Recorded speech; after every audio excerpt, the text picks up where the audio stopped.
you go, Governor Hochul.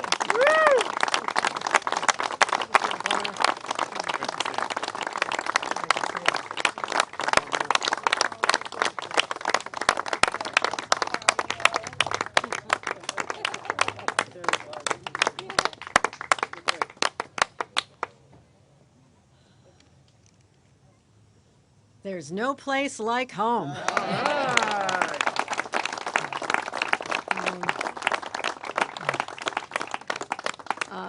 This just warms my heart, and on this spectacularly beautiful Labor Day in September in Buffalo, New York, as a famous coach used to say, where would you rather be than right here, right now? And I'm excited to be joined by so many friends and joined by an incredible leader. Roberta Reardon has been through the trenches and back again. What she had to do to allocate over $100 billion of assistance to people in their time of need during this pandemic. I want to give her a round of applause for her amazing leadership. Thank you. We have a grand marshal of our parade here too, John Moody, and I want to thank him for all his great work, and he'll be leading us off. And our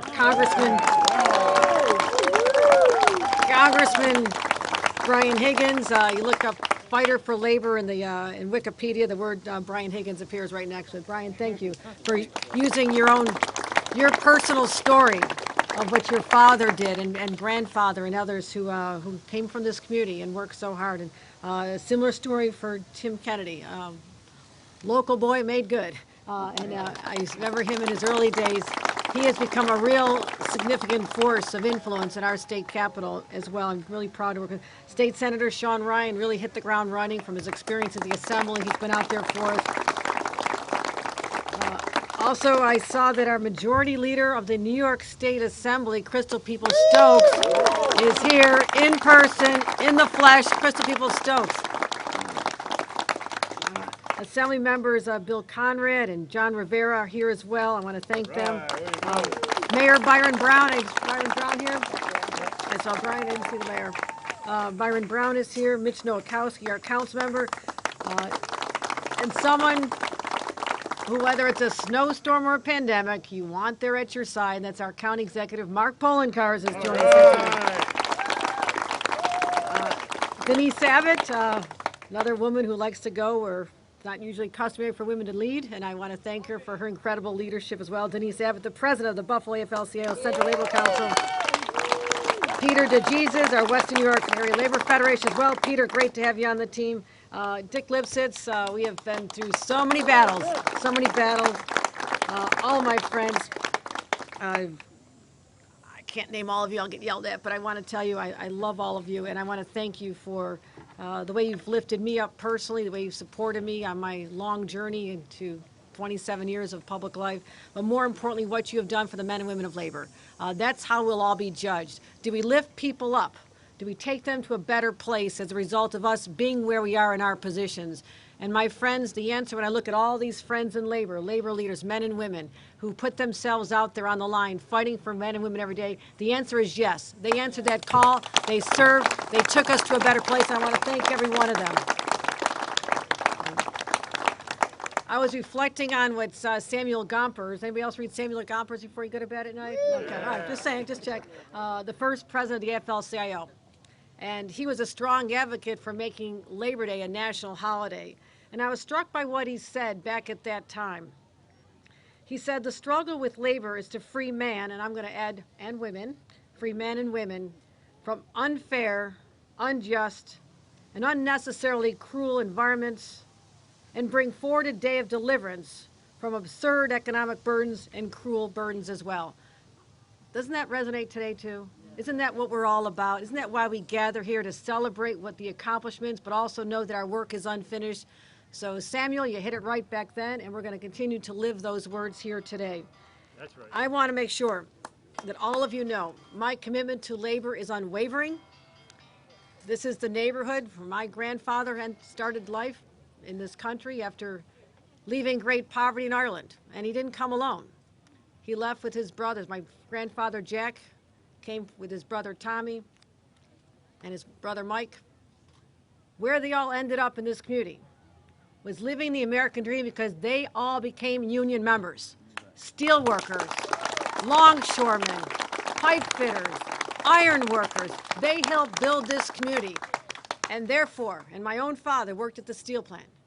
Their blood is running through my veins. The iron we built, the steel we built, the work we did on the wharfs to make Buffalo the great city it is. And I'll never forget that.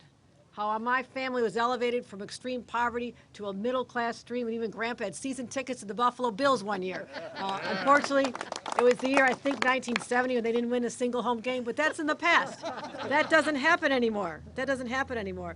But also, we celebrate them, but also, what about the men and women who just came through this pandemic? Our hospital workers, our aides, the cleaning people who went in there, the people who drove the buses and got us to our jobs, the grocery store workers, the people who worked in pharmacies. They, my God, they did something so extraordinary. They left the security of their homes where they knew they were going to be okay, and they said, I've got a job to do, and I'm running into the flames. And they did it day after day after day. And our gratitude will be undying for those individuals who answered that call. You showed us courage, you showed us compassion, and you showed us what it's like to be fearless. And I am forever in awe of all of you. And so, in my first visit officially back home, I was home for a couple hours last weekend, and then the New York City subway broke down, and I had to leave. So I'm back. That trip was cut a little bit short. I'm back again. But I wanted to celebrate my first Labor Day as your governor in this very community. Yeah. In this community. And I also want to send a message that there are bills that have been passed by our legislature. Crystal Peoples-Stokes been a leader on this. Tim Kennedy, Sean Ryan, all of our elected leaders, they have been out there fighting, and now their bills need to see life. They need me to take a pen. And despite the best efforts of my Catholic grade school nuns, I never developed good handwriting, so you can all be a judge yourself, but it works. I get it done. And I'm looking forward to putting a pen in my hand and bringing forth some legislation that I believe is going to make a difference for our workers. The first of all is speed zones, speed monitoring and work zones. Came forth by our own Tim Kennedy, who's been fighting for speed cameras in work zones to protect the lives of so many individuals. Also, Assembly Member Magnarelli from Syracuse. I was literally at the Syracuse Fair this past week. We dedicated a memorial, and I had a chance to hug the widow of a woman whose husband was doing nothing but his job on the highway, working for the DOT and another for the Thruway Authority, out there putting out the flags, making it safe for motorists, and their lives were wiped out like this because of an accident. We celebrate them at a memorial, but we celebrate them every day by passing this legislation. Again, thank you to Tim Kennedy for your leadership on this legislation. I'm also passing legislation supported by Senator Ramos and Assemblymember Joyner in New York City to fight against wage theft.